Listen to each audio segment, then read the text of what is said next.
Olá, gente, já quero abençoar a sua vida nesse dia e agradecer pela oportunidade que vocês me dão de poder compartilhar por um pouco de tempo a palavra de Deus com vocês. Espero que estejam todos bem e eu quero falar hoje sobre incredulidade versus fé. Quem vence? Incredulidade é aquele que não crê, é incrédulo. E aquele que tem fé, ele crê, ele acredita, ele tem a esperança, ele tem a certeza. E a Bíblia vai falar um texto muito interessante lá no livro de Marcos, capítulo 9, 23. Vai contar uma história de um pai desesperado, porque o filho, desde a infância, ele era possuído por um espírito maligno, por um demônio. E tornava desde a infância tornava esse menino algo terrível. Se lançava no fogo, tentava se afogar, enfim. Era uma obra assim muito violenta do inimigo, tentando matar desde a infância a vida desse jovem. Mas que um dia esse pai talvez já não aguentava mais de ver aquela situação. E a gente sabe que a palavra de Deus fala que aonde Jesus ele estava, aonde Jesus aparecia, se manifestava, alguma coisa sempre acontecia. Porque o ministério de Jesus era e continua ainda. É fantástico, porque ele continua fazendo as mesmas coisas do passado. Ele continua. Ele é tremendo, ele faz ainda, basta a gente crer. E aquele pai, então, levou esse filho, primeiramente, aos discípulos de Jesus, aos seguidores de Jesus Cristo. Provavelmente explicaram a situação, e ali os discípulos oraram e nada aconteceu. E o pai, já desanimado, já triste, com toda aquela situação, descrente, o texto vai dizer isso, descrente, não acreditava em mais nada. E aí então ele chega a Jesus e fala para Jesus o ocorrido, fala de como era seu filho e diz que levou seus discípulos e os discípulos nada puderam fazer por ele. E é interessante que nesse texto vai dizer que Jesus ele fala algo assim muito forte para chamar atenção, para deixar registrado: ó geração incrédula, até quando eu estarei com vocês? E aí então Jesus chega para o pai e pergunta, faz uma pergunta muito interessante, desde quando ele sofre com isso? E aí o pai responde, né?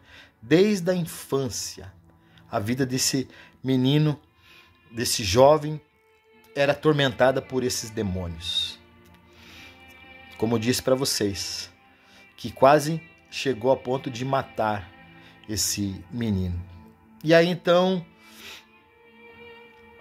esse pai, desacreditado de tudo, vendo que os discípulos de Jesus não puderam fazer nada, mas ele não conhecia esse Jesus maravilhoso que faz, ao ponto de indagar Jesus e dizer para Jesus: olha, se você pode fazer alguma coisa, por favor, nos ajude. E aí Jesus responde: se podes, versículo Marcos 9, 23, se podes, tudo é possível àquele que crer. E quando Jesus fala isso, esta palavra, tudo é possível que crer, penetra na profundidade daquele coração daquele pai, quebra o coração daquele pai, como se arrancasse a incredulidade do coração daquele pai, ao ponto desse homem reconhecer a sua incredulidade. Perdoa-me pela minha falta de fé. Por favor, Jesus, ajude-me a ter fé. Sabe, irmãos, isso é interessante porque às vezes a nossa vida tem os altos e baixos. Hoje nós estamos muitas vezes lá na euforia, lá em cima, e às vezes as circunstâncias da vida nos levam lá para baixo e a nossa fé parece que fica oscilando. Ora bem, ora lá embaixo. E a gente sabe que essas oscilações nos impedem realmente de ver a glória e a manifestação de Deus naquilo que Deus quer fazer, porque o Senhor, Ele quer fazer dentro da vontade dEle. Outra coisa muito importante que a gente tem que entender hoje, os textos bíblicos estão aí, mas a gente tem que entender a vontade soberana de Deus, aquilo que está no coração de Deus, aquilo que o Senhor quer fazer.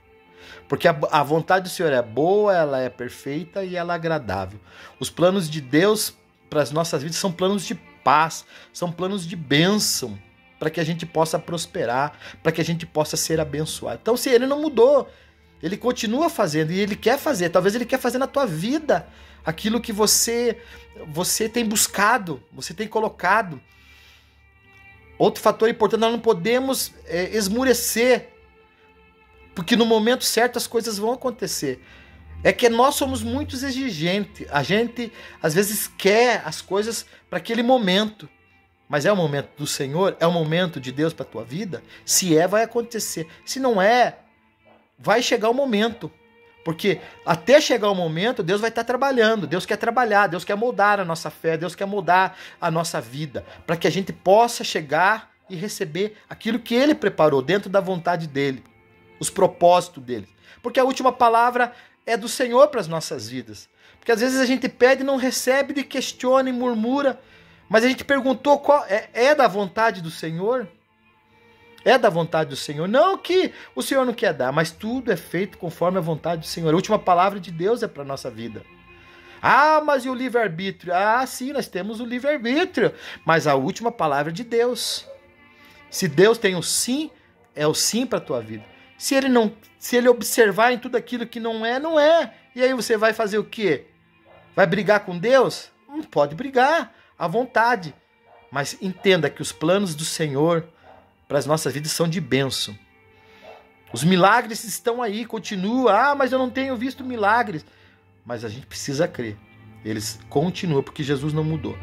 E aí então Jesus, com autoridade, com o poder dele, repreende, manda embora aqueles demônios, e aquele menino e aquele jovem é liberto.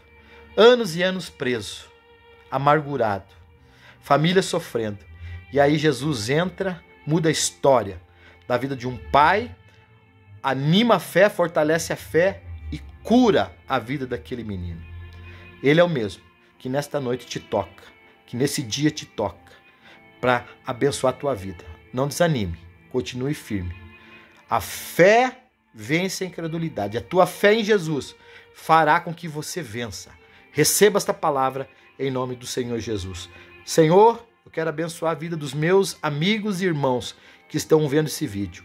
Que eles sejam tocados, que esta palavra penetre no íntimo e que esta palavra gere uma transformação.